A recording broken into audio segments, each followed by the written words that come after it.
Daniel Gefen, how are you? Welcome to Jewish Money Matters. Woohoo! Thank you so much for having me on. Two podcast nerds in the same virtual room. This is going to be so fun. Woohoo!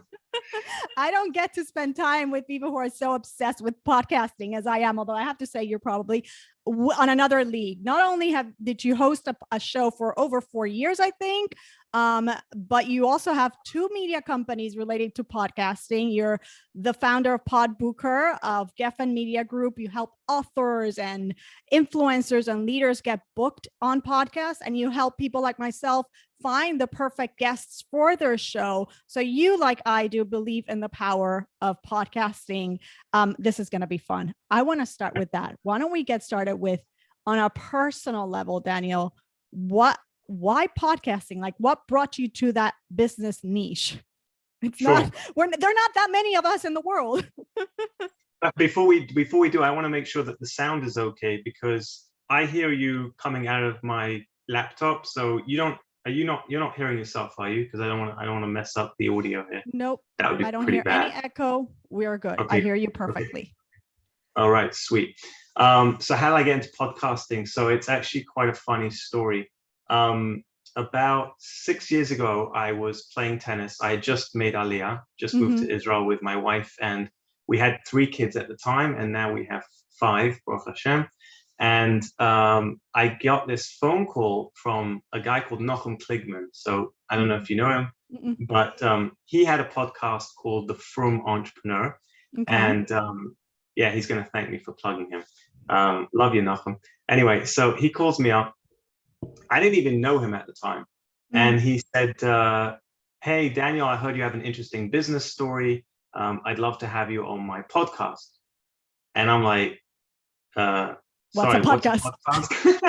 I had no idea what a podcast was. It sounded like some alien spaceship or something. And so he explained to me, he's like, well, it's kind of like radio, but better, because, you could pause it and you could, pick whatever topic you want to listen to. Bear in mind. Did he used to do it through one of the newspapers or something like that? Was it like right? No? I don't think so. Okay, so I'm confusing it with somebody else. Okay. Yeah, it was very new. I mean, back then, like literally 6 years ago, most people didn't know what a podcast was. It wasn't like a thing, right? Today, everyone and their grandma has a podcast. Yes. So, yeah, totally. Yeah. Yeah. Like 3 million podcasts now out there, and there's about 150 million Americans listening to podcasts regularly. But then that wasn't the case. And I got very excited because I thought, well, wow, like, what an honor. Like at that point in my life, I never spoke on stage, unless you count, jumping on classroom tables and getting detention for that. That was kind of my high school experience. I didn't have a following. Like, I didn't have any I didn't even own a social media account. This is really funny. So my wife had a Facebook account, and she would post, pictures of the kids and whatever. And I thought, like, what are you doing? And now I'm the one with the Facebook, and she's off all of social media. Good for her. I'm trying to get off it. But I didn't have any social media following. I didn't have any speaking experience. I didn't have an email list. I had a successful business that I started and I grew totally offline. So I thought, well, this is a great opportunity. So the next thing I know, I'm sitting in my pajamas in our basement with a microphone in my face, and I'm just staring at a blank wall. And I'm like, okay, here we go. And we started talking, and I loved it. I fell in love with the microphone. I shared my whole story of growing up and how I got into entrepreneurship. And an hour went by really quick.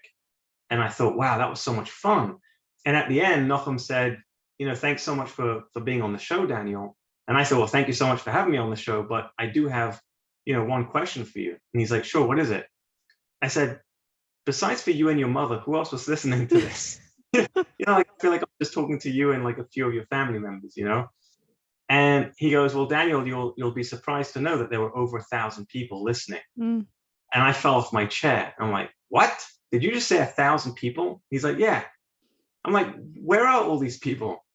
And he's like, they're all over the world. And he starts listing all these different countries. And I thought, oh my goodness, this is crazy. Like, I'm a nobody. Nobody's ever heard of me. If you typed my name into Google, I didn't exist. And now all of a sudden I'm sitting in my pajamas and I'm talking to over 1,000 people all over the world. Some of the biggest speakers, they travel halfway across the planet to get on a stage. And if they have 1,000 people in the audience, that's a packed crowd, right? And that's when I decided I need to start my own podcast.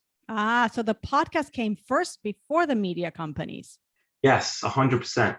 And in fact, I had absolutely zero idea of what I was doing. I didn't have a plan on starting a media agency. I didn't think about, writing a book that became an international bestseller, like nothing. I just decided this is going to be fun. I need to start a podcast. And so 2 weeks later, I started Can I Pick Your Brain? And the goal was to pick the brains of the most successful entrepreneurs and business leaders in our generation. There were just two problems with it, Yael. Number one is I didn't know any successful entrepreneurs or famous people to interview, right? So I had no guests. I had to call up some friends. I'm like, hey, can you be on my podcast? And they're like, what's a podcast? I can so relate to this whole conversation, by the way. Right. And then the second problem was I didn't know how to build an audience. Like, how do you get people to listen to the show? Like, even if it's good, like, how do I get people to listen to this? And that's when I had this sort of light bulb moment that went off in my head. And I thought, well, hold on a second. I was speaking to over 1,000 people on Nochum's show, right? And so why don't I just go on other people's podcasts and just leverage their audiences that they've already built? And I'll just hopefully get them to listen to my show. And so I started getting booked on lots of podcasts. And, the best part about it was it didn't cost any money. Right. I just reached out to people. I said, hey, can I be on your show? And there's a way to get onto podcasts. It's not just especially today, nowadays, it's much harder to get on shows. And we'll get to how I created my agency. But I basically went on somewhere around 100 podcasts. Wow, nice job. Yeah, and then my own show very quickly became a top 100 ranked show in the world on iTunes. And I interviewed 4 billionaires, the smartest man alive, the leading hostage negotiator for the FBI, the US memory champion, and a whole host of other incredible guests. And then what happened was I wrote a book which became a bestseller, and that was just by getting on podcasts. So this whole thing happened just by being a guest, essentially. In the meantime, you're running your other business at the same time? So I was in a very good position because the business that I created, I essentially outsourced and delegated everything so that I didn't really have to do anything in the business. I sold that business last year, but I set it up in a way that I didn't have to really, I think I'm just really lazy. So I just don't want to do a lot of the work. Right. So I try to find ways to automate, delegate, and outsource things I don't want to do. And it gave you the time to do the things that you were loving. Yeah, exactly. So before we get into the media companies, I need to ask you about this show that you built and you interview these amazing people. Can I Pick Your Brain? Great title, by the way. Wow, amazing. Were there any, you interviewed there, like you said, like leaders and authors, influencers, like billionaires, business, like really, really people who I guess have achieved success, whatever that means on some level. What were some of the key lessons, Daniel, that you felt you learned from those interviews? And perhaps there were recurring themes, things that came up over and over again. Yeah, I think the two things that pop up in my head right now is one was a quote from one of the billionaires I had. His name was Jeff Hoffman. He's the founder of Priceline.com, Booking.com, Hotels.com. When you swipe your passport in the airport? So he invented those machines to do that. He's got a lot of companies. Anyway, really humble guy, really sweet guy. My favorite line was when I said to him, I said, Jeff, there's only 2,000 billionaires in the entire world, right? Of all the 7 point whatever billion people, there's only 2,000 billionaires. There's not many. So what separates you from everyone else? Like, how do you become a billionaire? And he said, Daniel, I have a sign up in my office that says the following. It's a big sign, and it says, "Ideas are welcome here, but execution is worshipped." Yes. It's all about the execution. So that really stuck with me. And in fact, when I wrote my book, The Self-Help Addict, it was all about self-help addiction, about how people are addicted to consuming and sitting on YouTube for hours trying to learn something, or listening to podcasts, or reading gazillion books and marker pen, taking out the marker pen and basically marker penning the whole book, which I don't understand the point of that, because then the whole point of marker penning is so that you can see what something that pops out. But I would be one of those guys with my yellow marker pen, and just every line was, and then you watch, seminars and courses and hire a coach. And the problem is that if you're not producing anything, then you're just becoming mentally obese. I call it mentally obese. So that you're, see, the thing is that when a person becomes physically obese, it's obvious. You look obese, you feel obese. There's all sorts of sicknesses and diseases. The doctor tells you need to get on a diet, get on a treadmill. But a person who's mentally obese, there's no external, you can't see it from the outside. But inside, it's exactly the same symptoms. Your head, your brain becomes bloated. It gets heavy. It feels tired because it's not converting the information into energy. And when you have all that overload of information bloating your mind and you feel all slow, it's because you're not converting it into action. Yeah. Action is where it's at. And I'll say it really, your ego ends up, it's more nuanced because we don't really see it, but the ego is also getting inflated because you're not serving. It's like, you're not putting it out there in the world and the action to serve others. It's just staying here. It's like, I had Kathy Heller on the show one time, and she said, people think they have a business problem. They don't have a business problem. They have a courage problem, right? It takes a lot of courage to take those actions. And we could read all the self-help books and just keep consuming, and we're still not serving. Yeah. It's about me, not about them. It's a belief. I think it's a belief problem, really. It comes down to beliefs. So I want to ask you, because evidently when you describe yourself as a serial entrepreneur, we see it, right? I want to ask you about that, because not everybody has the entrepreneurial bug, although I think my husband likes to say Jews, we weren't made to be employees. Right. And I like to believe that too. So I do think entrepreneurship is a very Jewish thing for good reasons. But was there anything in your upbringing or in your family background that you think turned you on into entrepreneurship? No. Well, it's interesting. It's so interesting. My father's for sure entrepreneurial. He, and I have to say this with respect, but he also was kind of lazy in the sense that he didn't like to work. So he set up a business. He set up a kosher grocery stores in London because he didn't want to work for other people, and he would hire people. And I told you. Yeah, pretty much. We're not meant to work for others. Yeah. And then my grandfather, okay, so this is my grandfather's my biggest inspiration. Tell us. I've had the privilege of interviewing some really great people, but they don't stand next to my grandfather. My grandfather was in 18 concentration camps. He was shot and buried alive, and hung twice, and escaped the gas chamber. So he was like a walking angel. And he risked his life actually in the camps for another Jew. He gave away he had this emergency bread that he kept inside. He sewed it inside his pocket, and he would always push off eating it because he was always starving. But he kept telling himself, not today, not today. He kept it for, when he really, really would need it. And one day he was standing there, and there were a pile of bodies, and he noticed one of the hands moving. So he went over there, which was in itself, risking his life to go over to that pile.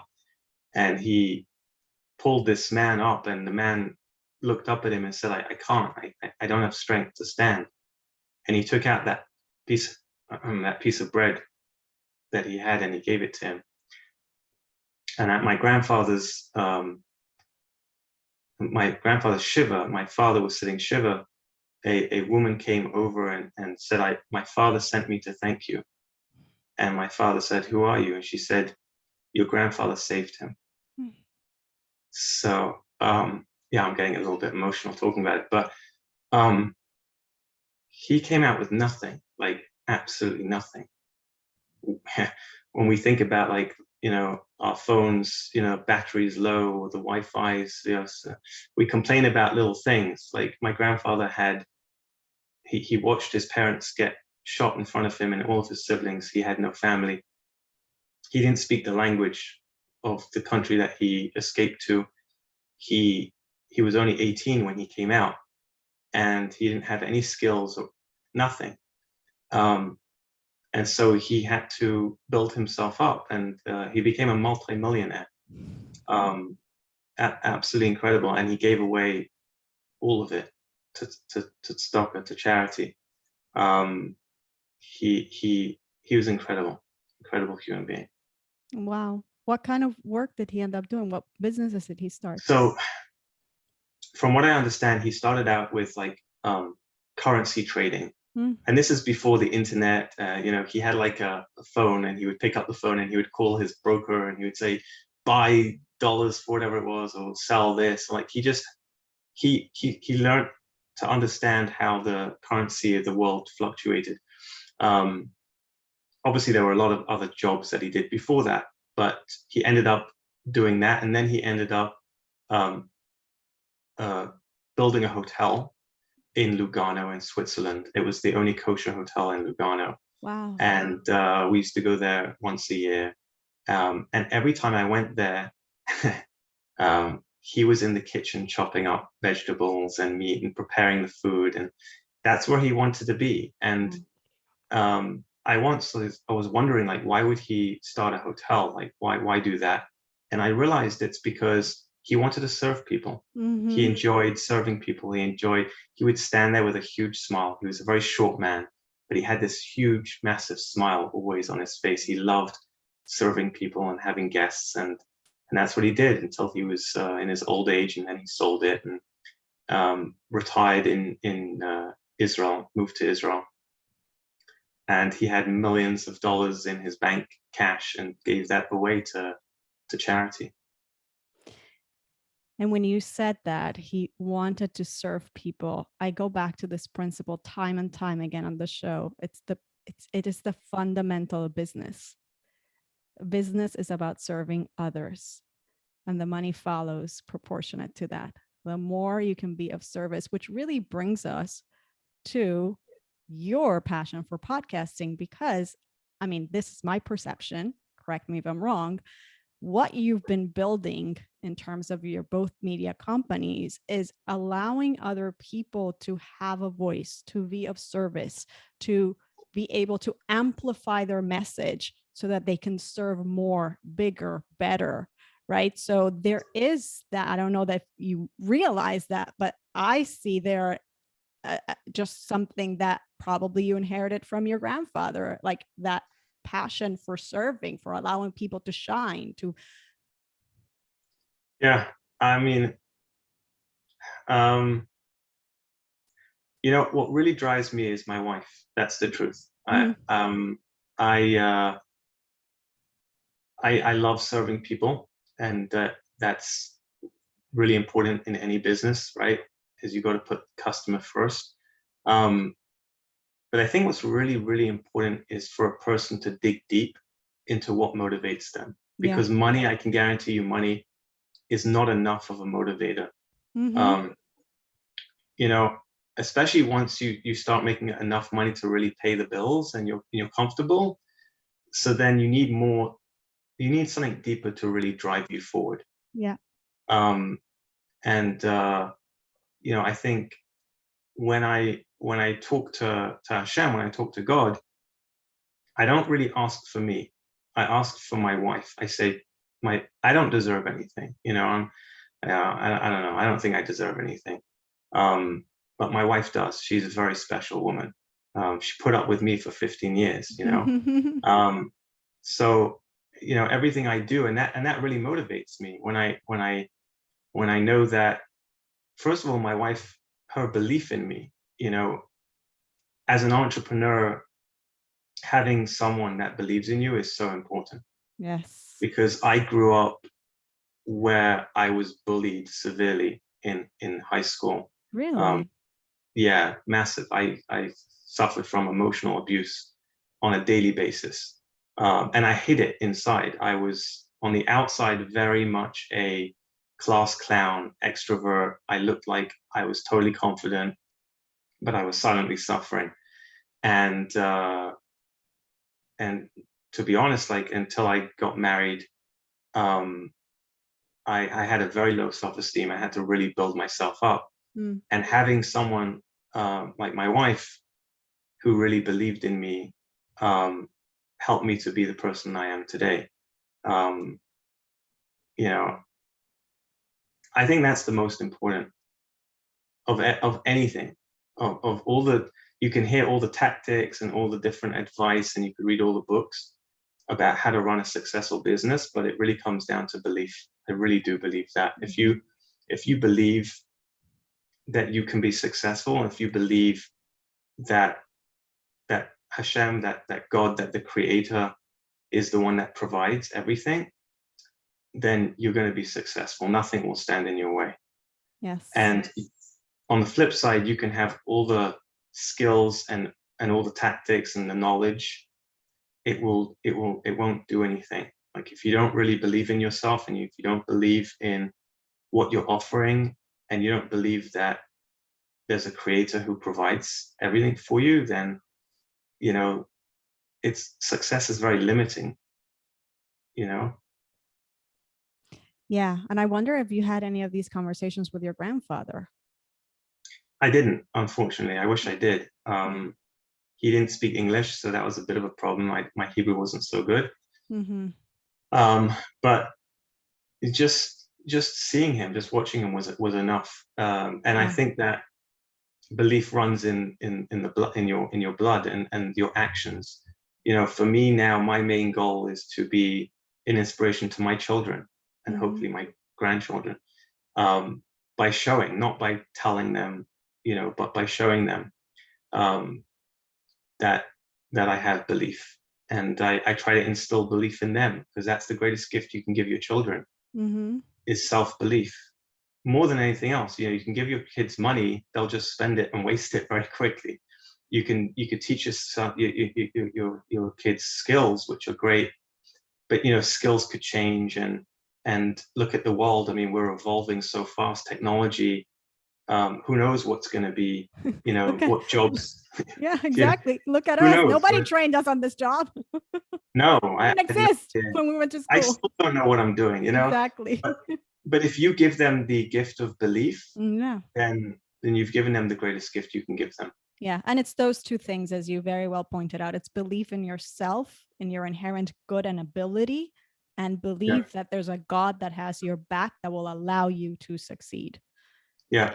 It's so powerful. Yeah, that is everything. You just mentioned the example of, you could give your kids money and then whatever, but that's not enough, those resources. I wonder if, so much of what we believe about money, which ultimately is shown in the way we behave with money, we learn from childhood, right? I wonder if there are any poignant money memories that you remember, lessons that you remember that you learned from home, that have either served you or that you've had to just erase or redo. Yeah, unfortunately, I have a very bad relationship. I had a very, very, very bad traumatic experiences with money when I was younger. Really? Tell us. And again, I have to be careful what I say, because I'm speaking about my father. So with respect, I love him and I look up to him, and he's very special. And it's not his fault, because he grew up with a very unstable situation. His mother passed away when he was 13 years old. She drowned. Oy. And his father was a Holocaust survivor who, I mean, you don't really need to say much more than that. Right. So he kind of grew up without emotionally healthy parents and without a mother, Mm-hmm. and nobody taught him how to handle money or situations or life in Life. general. So I remember my father would shake with worry when it came to money. I. Um, I actually remember us very vividly, and I don't have a lot of memories. Like I don't have clear memories of my childhood, um, but some of them are very clear. And this one I remember we were in Spain. We were on holiday vacation, and the irony is that we stayed in a nice villa. It was a very beautiful place, and vacation is supposed to be like fun and family time and quality time. And I remember very clearly that we were sitting at a restaurant, and my father looked down at the menu, and his hands started to shake, and he started to talk about how expensive the food was and why is it so expensive. And I remember I was a young kid, so I just sat there and I watched as my mother tried to like calm him down. Like, no, we can go somewhere else. It's okay. We don't have to be here. No, no, no. We're here now. No, it's fine. I just don't understand why it's so expensive. And I don't even know where the money's gone. And my shops, I don't know what's happening. And then all of a sudden, I just watched him have like this like money breakdown, meltdown. And as a kid, I remember feeling so angry and frustrated because I don't care if we eat sandwiches. Like, I just want my father to be happy. And I just want my parents to be happy. And I just want us to be happy. And like, I don't care about this. And this happens so many times. Like my mom would go shopping and she would buy something really nice, like a nice dress or whatever. And my father would you could just see it's just going to blow up. Something's going to happen. I would be like so nervous about it. And it was this constant, theme with money and anger and frustration and just anxiety. And my father would smoke a lot, like chimney, So for many years, it took me a long time to get a healthy relationship with money. It was very difficult. But which is so interesting because as an entrepreneur, I always, he wrote the book, The Self-Help Addict, but I always say entrepreneurship is self-help on steroids. Like you're going to face your demons, especially when it comes to money, mindset blocks, and all that garbage, right? Yeah. So what were some of the stuff that came up as you were trying to build your businesses? Fear of loss, fear of getting, there's both of it. There's the fear of not having money, and then there's the fear of having lots of money, right? Which is crazy. There's the thought that I don't deserve it. Right.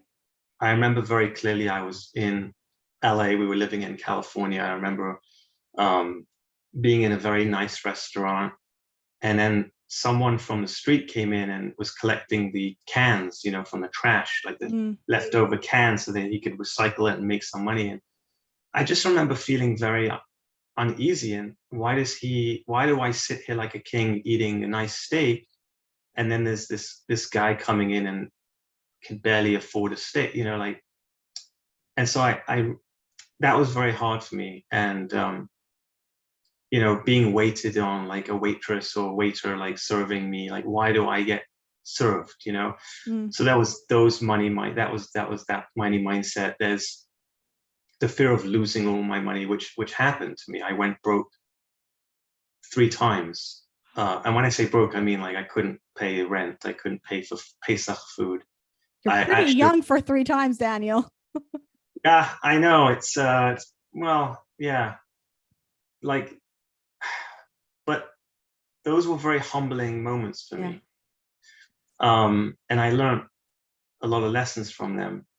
And I don't regret it happening. I'm actually very thankful because they were very pivotal moments in my life in different ways. I restructured my first business that allowed me to move to Israel. If I didn't have that situation happen, I wouldn't have been able to move to Israel. Other examples, I wasn't part of a community. And I remember asking a rabbi for money to afford to pay for food for Pesach, and he basically shut me down. in a very harsh way, but I needed it. He said to me, "What community do you belong to?" I said, "I don't belong to a community."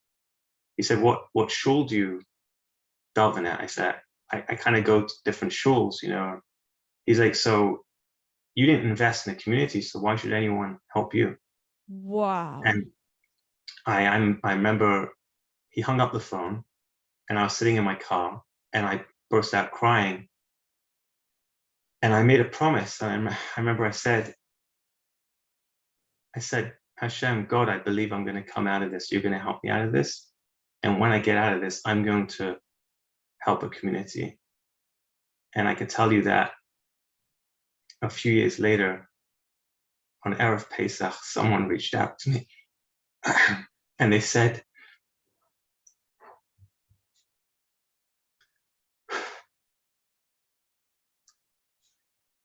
"There's a family that can't afford Pesach.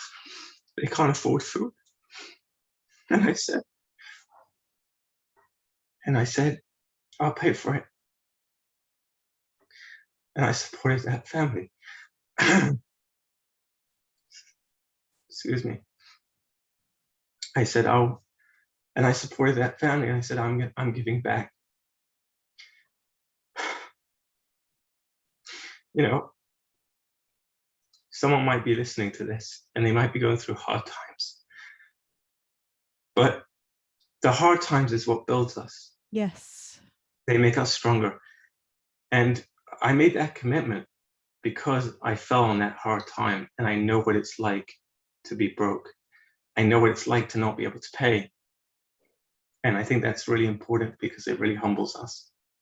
And when a person's humble, then they're more ready to receive. 100%. 100%. And not only do we grow, but in our relationships also, for those of us who are married, right? And who've gone through this with our spouses. I mean, I know on a personal level, it's just made our relationships so much stronger. But obviously we have to be willing to do the work. It takes a lot of humility.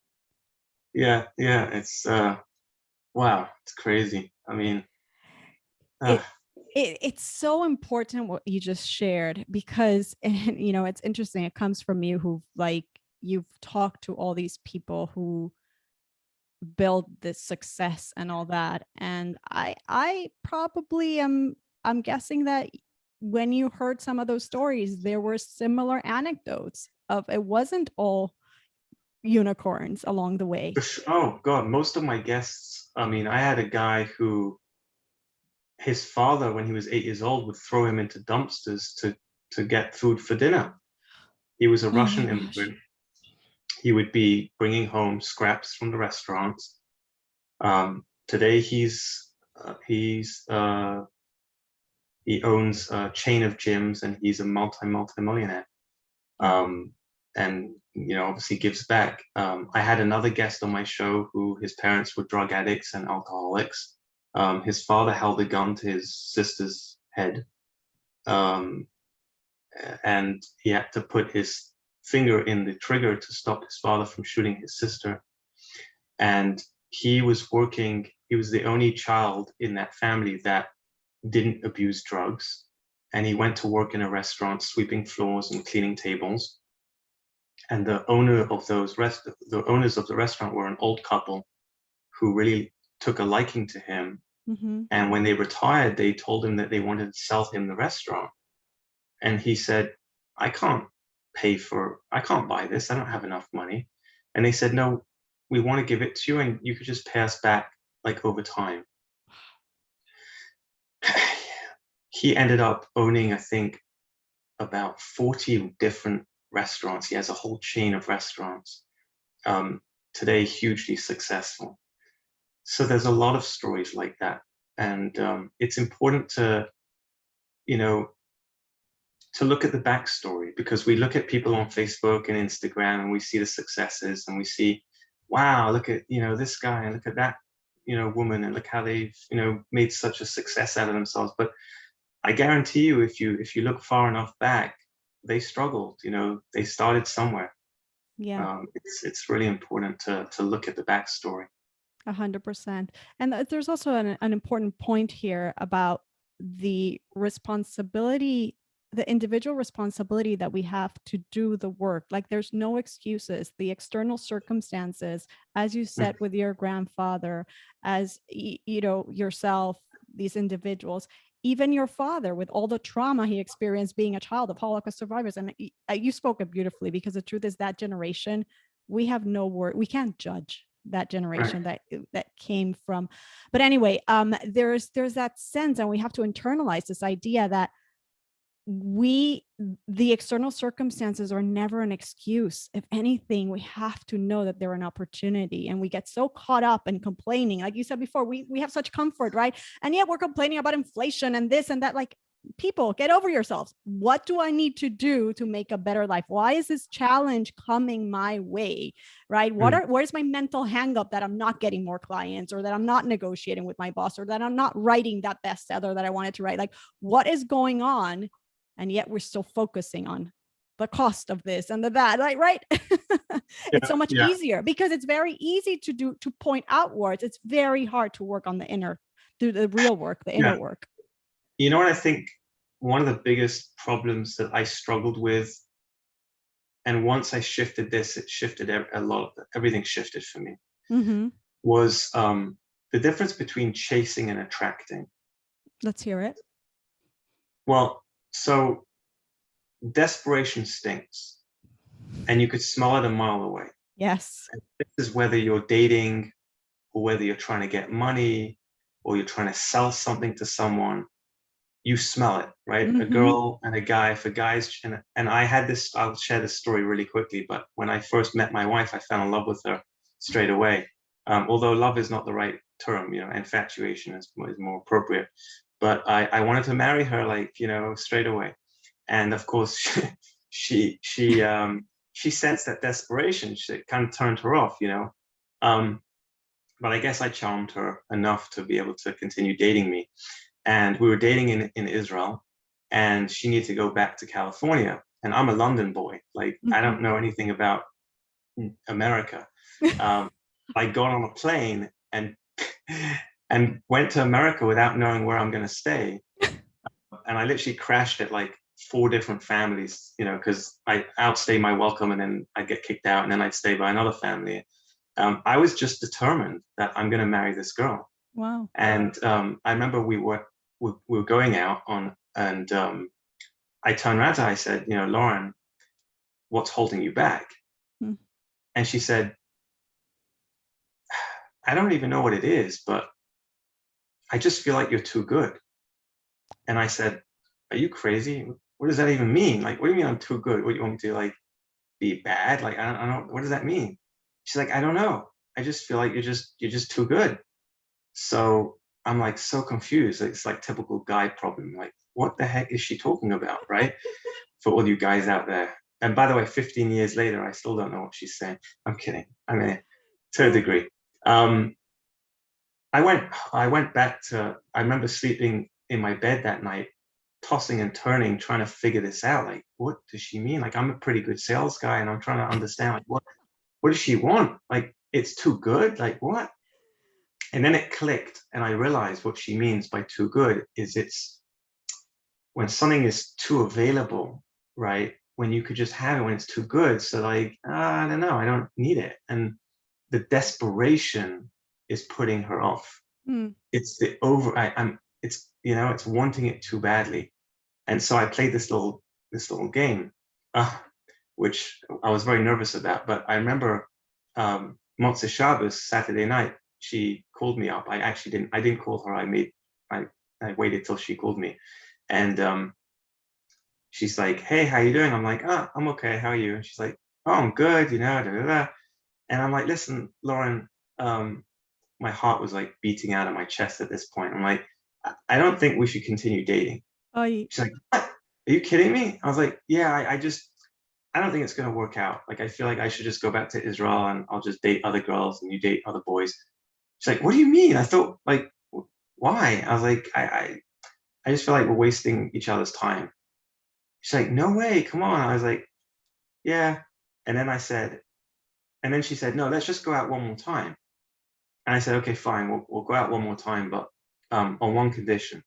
She's like, sure, what is it? I said, we have to play a game called Spin the Bottle. She's like, what? But we're showing a gear, like we can't touch.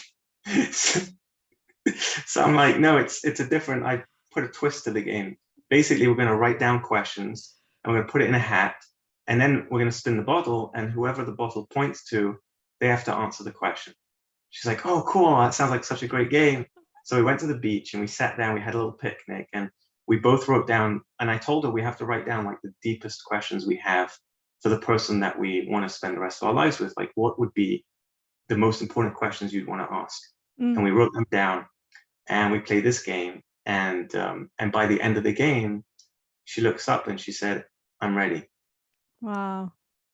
So what I realized is along the way, whether it was getting married to my wife or whether it was in business or sales or anything like that, desperation always, you know, you chase after money, money runs away. You chase after, you know, a person you want to get married to, they run away. You chase after money, it runs away from you. So I told my kids this as well. I said, you know, if you're sitting on a bus and someone sits next to you and they smell of BO, right, body odor, you don't want to sit next to them, right? It reeks. So, and I try to teach them the idea of desperation and how when you crave attention, that's what happens. Like people don't really want to be around you because you just, it's bad energy. And it doesn't matter if the guy or the girl with BO goes and sprays, you know, deodorant. It just smells even worse because now it's just cheap deodorant with BO. It's like, ugh, right? You could put more layers of clothing on, but you still stink. Like you can't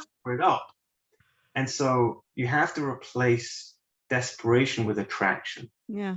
And when you become confident in yourself, like really truly confident, and the confidence comes from a deep sense of belief that I'm going to be okay, that I'm okay. I don't need anything.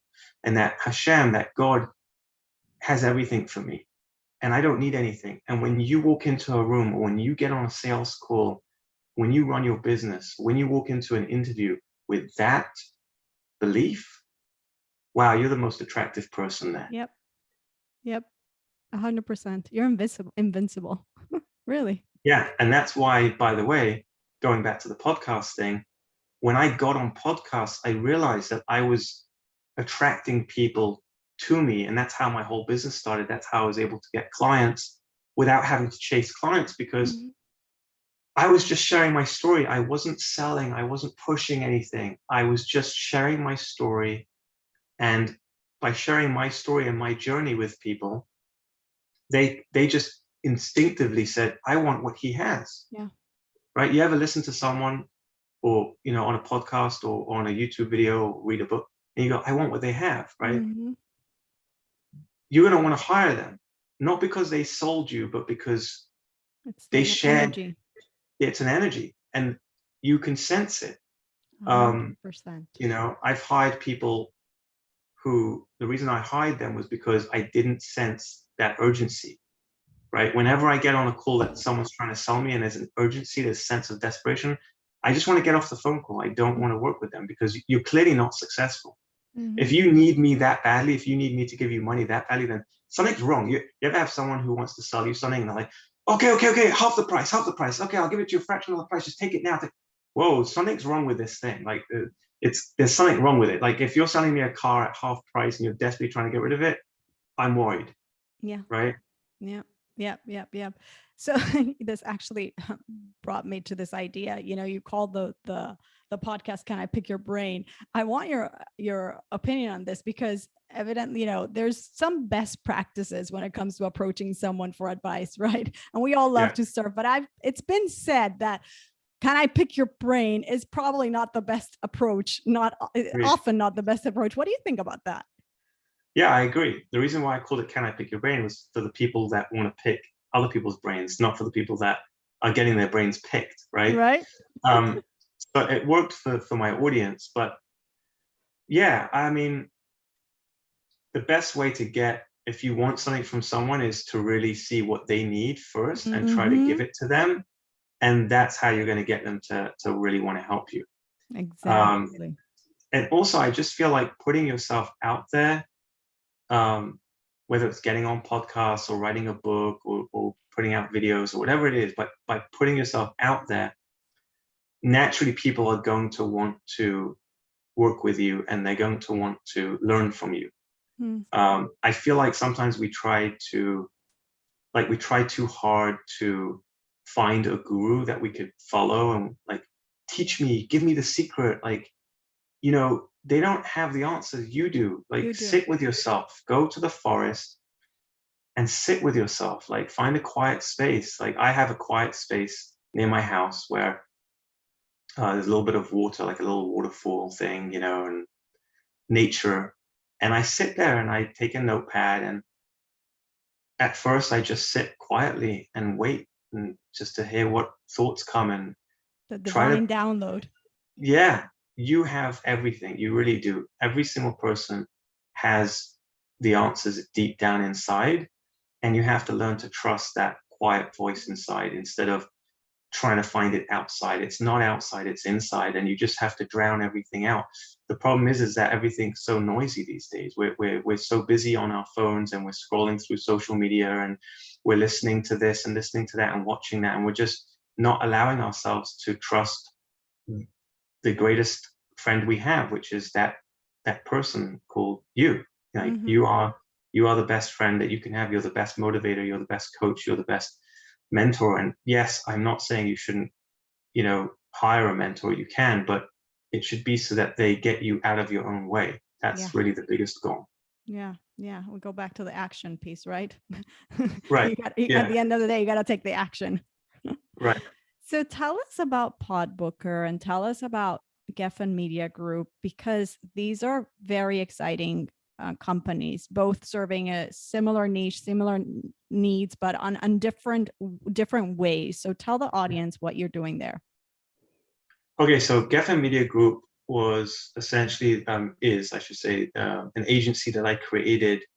It came because when I had my show, when it was like a top-rated show, I started getting bombarded with emails from PR agencies, marketing agencies, you know, trying to get their clients on my podcast as guests, right? And the problem is that they really were terrible at pitching. I just had hundreds of these emails in my inbox, all basically saying, I want to be a guest on your show. I want to be a guest show. Like, have my guest. Like, you know, they all sounded the same. They all sounded desperate. They didn't know how to build a relationship.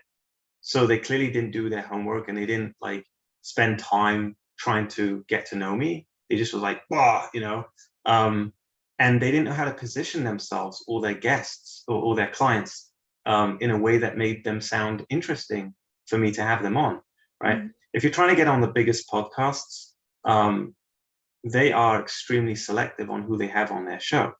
And so you're competing with hundreds and hundreds of people every day trying to get booked on a podcast that only has, you know, maybe 1 or 2 slots a week. So how do you do that, right?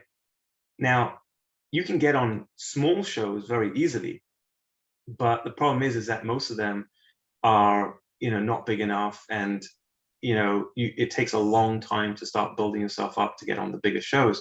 So one thing I realized, and this was, you know, about 5 years ago now, there's nobody doing a good job of getting people on the big podcasts. Like, who's representing them? Like, these PR agencies don't know what they're doing. Right. And so I realized, like, I have my own podcast.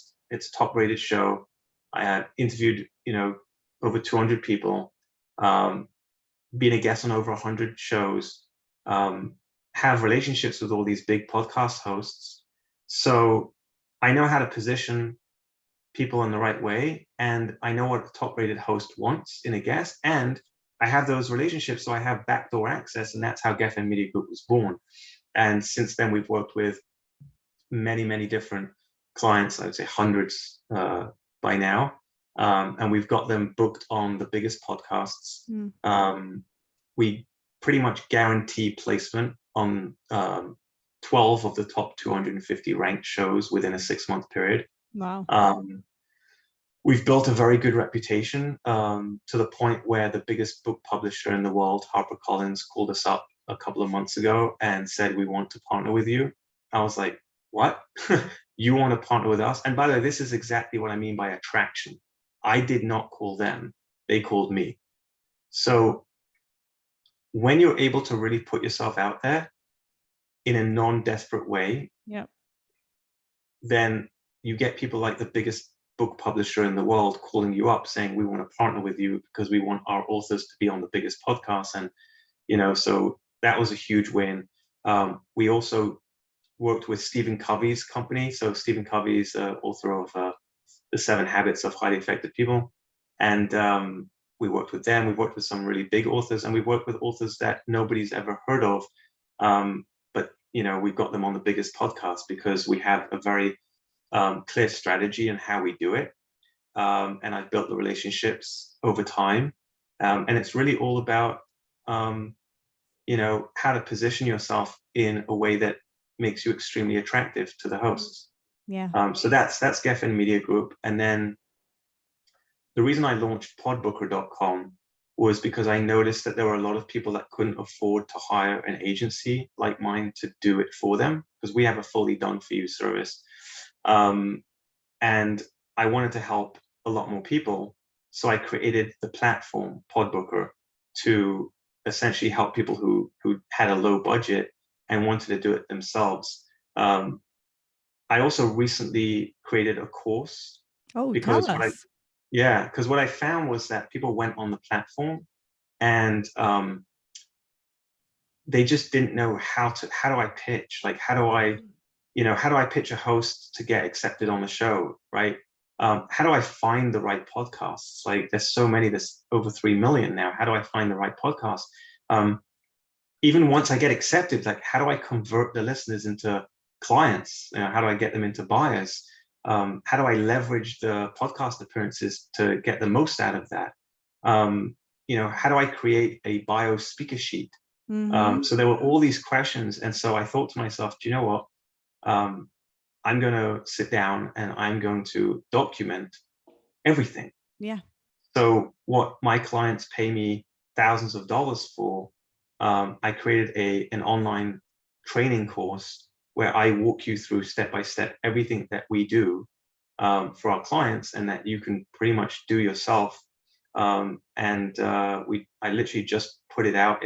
Right now it's only $197, I think. It's definitely going to be. It's going to go up to around $497. That's probably going to be where we're going to. But right now, because it's like early access, so I'm offering it at $197. And actually, what I want to do, if you don't mind, Yael, is I can offer a promotional code for. I love that. Yeah, yes. For your listeners, right? Yes. So I'm happy to offer like a 20% discount off of the course. So amazing. If they type in, so if they go to what's the URL? So it's podguestingpro.com. So that's pod, P-O-D, guesting pro, P-R-O.com. And if they sign up, and at the sign up page, there'll be a coupon code. They could put in the word Jewish. Great right? word. Yeah, easy to remember. So if they put in the word Jewish in the coupon code, they'll get 20% discount as well, as a thank you for having me on the show. That's amazing. And I love that you created that, because it's so needed. I mean, all these 3 things are so needed. I can tell you on the receiving end, I get so many, like everything you said, I could relate to. I get so many pitches and they're not crafted properly. Or like right away, I can spot a mile away that you don't know anything about my show. You don't know anything about the people I'm trying to serve. And that's a big pet peeve, right? Because I'm doing this for an audience and I know what they want. And I'm very good at crafting an editorial angle. If the email doesn't have an editorial angle that fits with the voice of this show and the audience and what they need, like, please don't. Right. At least take time to do that, right? Yeah. And it takes practice. Look, I mean, it takes practice. Like anything. Getting on a few small shows, I think, is a very good idea, just to practice your speaking skills, your message, and and just getting out there. I think the biggest problem is people not taking action and saying, oh, I'm not ready for this, and I'm too scared, and what am I going to talk about? when I started my podcast, the first, I would say 50 episodes, I wanted to throw up before I hit record every time. I remember those days. Yeah, it was scary. And I hated the sound of my voice. Like I sounded like some, I don't know, weird sounding alien. Like, who is that? But you get used to it. Now I don't notice it at all. I hear my voice and it's me. There's me. You have to just get over those fears. And the best way to get over fears is to do it anyway. Is just do it anyway. Like literally I really highly recommend, whether you take my course or not, just start getting yourself out there. Like start getting booked on podcasts. Like it's ridiculous that it's free. Like, Yael here very generously is having me on her show, and I'm speaking to, her audience, you guys, right? And how long have you been doing this show for? 5 years in a few weeks. Can you imagine someone put in 5 years of work? I can't even imagine how many hours Yael's put into this, producing, editing, promoting, the whole thing. And now Daniel Gefen comes along, and in literally an hour, I get access to her entire audience that she's built over the last 5 years. And I don't pay her any money. There's no cost. Like there's no marketing that you could do, no matter how much money you put out, that's better than getting on a podcast where, I don't know if you're still listening to this, whoever's listening, but if you are, I just had your attention for 1 hour. Tell me what platform 100% on this planet where you can get someone's attention for an hour. Because I could tell you this much, on Facebook or Twitter or Instagram, you're getting someone's attention for maybe 3 or 4 seconds, not 30 minutes, not 60 minutes, not even 20 minutes, not even close. Podcasting is by far the most attention that you're going to get today. It's 100%. 100%. It's so interesting because I just had this conversation with a sponsor. They want to pay me for doing posts on Instagram. And I'm thinking, are you insane? I have people who come to me week after week for 4, 5 years. They trust me. They know my voice. They come to me for advice. You're not going to go on my show. Like, that's just such a huge ROI. Why would you limit yourself to a stupid algorithm on Instagram where not even 1% of my subscribers, which doesn't amount to the amount of people who listen to the show, are going to see this ad? Like, people, you have to understand the power of a podcast. That's my plug. Start a show or get on other people's shows, but please, this is like the real deal. Yeah, I would even say get on people's shows before you start a show. 100%. 100%. It's going to take you a long time to build an audience. 100%. There's so many podcasts out there. If you're leveraging other people's audiences, you don't have to do the work. 100%. Like Yael's doing all the heavy lifting right here. I'm just sharing my story. Start a show only if you have a strategy why you're starting a show and you love it, like I do dearly, and you know why you're doing it. But really, if it's to benefit your business and your whatever you have brewing and growing, please get on other people's shows. But make sure when you pitch, you do it the right way. Yeah. You know what, Daniel, I want to ask you before we wrap it up, because we talked about your challenges and all that good stuff, but are there any habits that you practice regularly that you feel impact your financial life? Yeah. So, I definitely think going out into, like, whether it's nature or just getting away from the office, getting out of your regular environment and just taking a break and really allowing yourself to slow down, because everybody's running today. I don't know where they're running to, but slow down. And the best ideas we have is in the shower, or when we're in bed or whatever, or when we're going for a drive or walking. Why? Yeah. Because that's not when you're obsessively busy with something or thinking about something. It's when we let go that we start to receive our greatest ideas.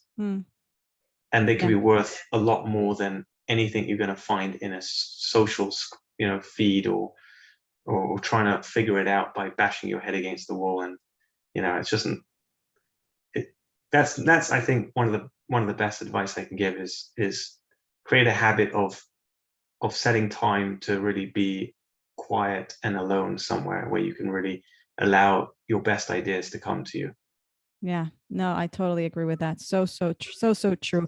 I actually, before we wrap it up, I said we're going to do that, but you're a person who, your audience, your work, your scope of what you're built, allows you to touch the world at large, so I wonder if in what ways do you think your Jewish observance has informed your work, and what's been the impact of that in your work? Well, I have a rabbi, and I just made a big investment in in an agency that I'm doing a partnership with, and I didn't do the deal until I spoke to my rabbi. That's simple. Like, until I had his blessing to go ahead, and until I spoke it out with him, I didn't do it. And having a spiritual guide, whether it's a rabbi or spiritual mentor, to be able to guide you along the way is really important, because we do have blind spots, and sometimes we get excited and we jump into things that maybe it wasn't the right decision. I also talk things out with my wife, even though she's not really a businesswoman. She doesn't really understand money at all. She likes to spend money, which is great, but and she's amazing. She takes care of our kids, and does pretty much everything else. But I do bounce ideas off of her, because it's the wisdom of the woman. And so that's the other thing I do. And then, of course, I went through an incredible sefer, an incredible book called Shar HaBitachon. And oh my goodness me. You mean this? Yeah, I mean that. Yeah, Shar HaBitachon. I actually teach it tonight. I teach it every Tuesday night. It's incredible. I've been obsessed with this book for the last 10 years. And now that we have this fabulous copy, it makes it even easier to digest. Unbelievable. I'm going through it now the second time, and it's life-changing. It is. It's life-changing. It is. Simple as that. It really is. Yeah. Yep. I'm thinking of writing a book on bitachon. That's how transformational it's been for me. Yeah, it is. It is. And actually, I'm working with my husband on a project on that, because it is. I always say to my students and to my listeners, bitachon, trust in God, absolute trust in God, is the foundation of your entire financial system. I could teach you all the mechanics. It boils down to trust. Anyway, let's wrap it up with what I call Jewish Money Matters, fill in the blanks. And this is the part of the show where I'll give you an open-ended statement, and you'll finish it with the first thing that comes to mind. Okay, ready? Cool. I like these games. Okay. When I give meiser or tzedakah, I like to give to? I give it. So I actually give it to my rabbi and let him do what he needs to do with it, because it's just easier that way. He knows who needs it in the community. So that's what I do. Beautiful. I'd love to make more money because my wife has big dreams, and I want to fulfill them. Nice. You sound like my husband. Yeah. It's like, I don't need anything for myself. It's all for you. Something I wish I'd learned about money growing up is? It's energy. It comes and goes. Don't get too attached to it, and don't let it become your master, because you are its master. And when you switch that role, everything will change, right? When you're riding a horse and you let the horse run around wild, then you just end up being thrown all over the place. It's the same thing with money. When you let money control you, you are throwing yourself all over the place. But when you get control of that horse, of that donkey that you're riding, and you know how to ride it because you are the master of it, you are the master of money, and it wants to serve you. So let it. 100%. 100%. Money, spiritual or physical? I think I know what you're going to say. Yeah, it's definitely spiritual. Something I splurge on unapologetically is? I like Chinese food. I have a week. I really do. I really love. I love good Chinese. And then, what do I splurge on? What else do I splurge on? I I think my wife does the splurging. I don't really do so much splurging. I kind of just, my wife says, "Oh, can we buy this?" And I'm like, I'm working on my money mindset. So, yeah, we could do that. She always reminds me, it's like, "Come on, Danielle, like it's infinite. It's infinite." I'm like, my bank account is not infinite though. That's the problem. Like, get that in your head. Like, yeah, I get it. It's infinite. Yeah, infinite. But my bank isn't infinite. Oh my gosh, so Hilarious. funny. My husband says, I want to come as a guest expert to your program because I need to teach the wives to understand that we have ups and downs in businesses. And I need you ladies to be in tune. Yeah, I'll repeat after me. You got to be in tune with the cash flow of the business. All right. Today, I'm most grateful for. What am I most grateful for? My family. My family is always first. Family comes first because at the end of the day, that's who you're left with. Yeah. You're left with your family. So I'm very grateful for that. 100%. Finally, I'm Daniel Gefen, and I believe Jewish money matters because you matter. Beautiful. Daniel, this has been so fun. Such a pleasure. We cried, we laughed. I mean, this was amazing. Tell everybody where we can find you. Well, first of all, let's repeat again, podcastingpro.com. That's where we can sign up for your course. And everybody, if you type the code Jewish, you'll get 20% off that. So go check that out. Where else can people find you? So if they want to hire my agency, it's gefenmediagroup.com. That's Gefen with one F, mediagroup.com. There's also podbooker.com if they want to sign up to the platform.